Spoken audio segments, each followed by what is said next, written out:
Eto bang si Paulo Panelo, Attorney Paulo Panelo, ito ba'y anak ni Salvador Panelo? Kasi ang sinasabi ng mga kababayan natin, saan pa daw magmamana ang mokong na ito? Parehong-pareho daw mag-isip at ni Panelo. Ang kanya kasing akusasyon kay former Senator Antonio Trillanes ay medyo mabigat dahil tila ba gusto niya sabihin na ang may or ang nasa likod ng affidavit ni Madriaga ay si former Senator Trillanes.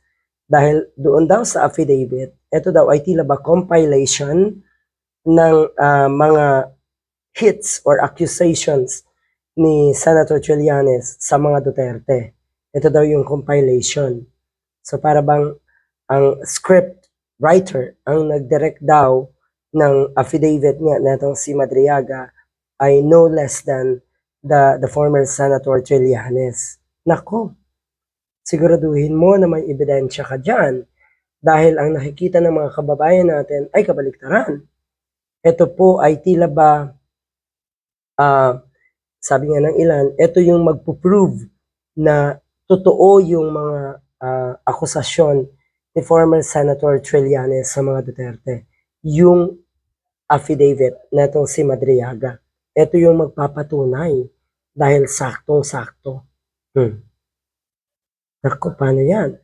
Ito pa, ito yung sinasabi na itong si Panelo.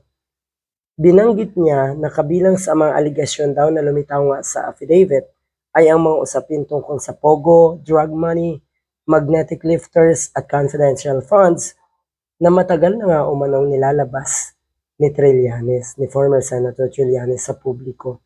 Iyon naman talaga eh. Alam din niya ng publiko.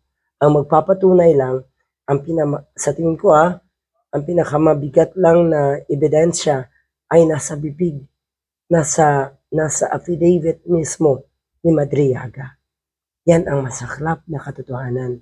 Talagang katapusan na itong mga Duterte. O eto ang sinabi na to si Panelo wala naman daw siyang direktang impormasyon kung sino ang aktual na lumapit kay Madriaga upang maisagawa nga ang naturang affidavit. Lalong nakakulong na nga ito mula pa noong 2023. So bakit mo kailangang sabihin yung mga ganito na para sirain si former Senator Trillanes? Totoo naman eh.